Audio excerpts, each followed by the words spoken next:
네, 섹터 플러스 오늘의 마지막 섹터는요, 바이오입니다.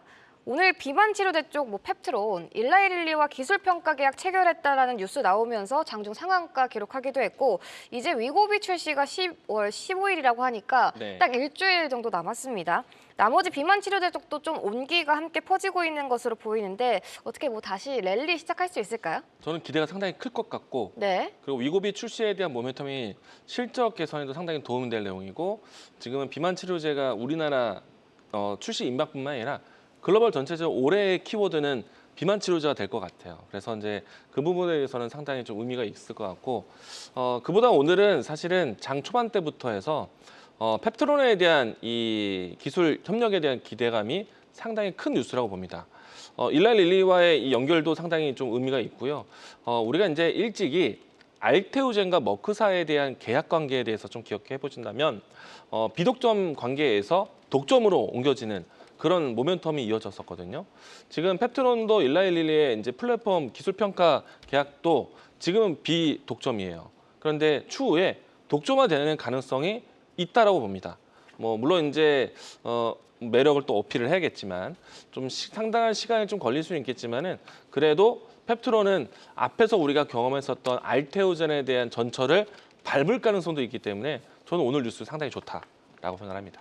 알겠습니다. 올해 키워드가 비만 치료제가 되지 않을까 또 앞으로 긍정적으로 전망해 주셨는데 그렇다면 궁금한 게 아무래도 비만 섹터 안에서 한미약품이나 유한양행처럼 치료제를 개발하는 한 쪽이 있고 블루엠텍처럼 유통을 담당하는 쪽이 있는데 만약에 매매를 한다고 했을 때 어디 쪽이 조금 더 매력적일까요? 저는 일단은 지금 위고비 출시를 먼저 봐야겠죠. 그러면 국외 비만 치료제에 대한 관점 을 먼저 보고 네. 그다음에 이제 위고비와 젯바운드에 대한 경쟁 뉴스 볼 것 같고 그다음에 이제 국내 자체 개발은 어디까지 왔는가에 대한 뉴스의 흐름이 이어지지 않을까.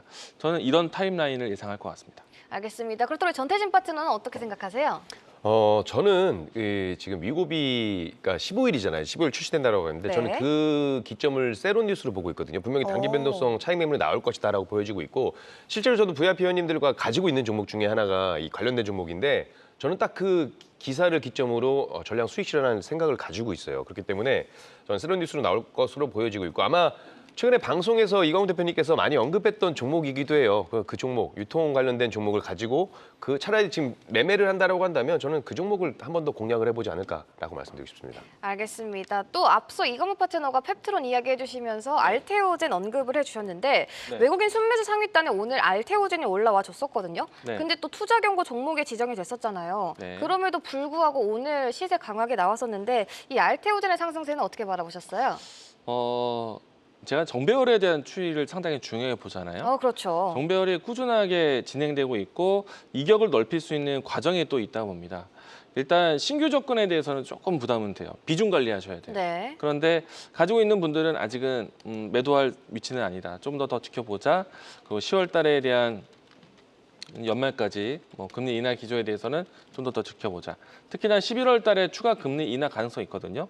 그러면은 금리 인하에 대한 배경으로 해서 제압하여도 괜찮을 것 같습니다. 알겠습니다. 알테오젠 앞으로 또 추가 금리 가능성이 있기 때문에 일단은 보유의 관점에서 지켜보자라고 말씀해 주셨습니다.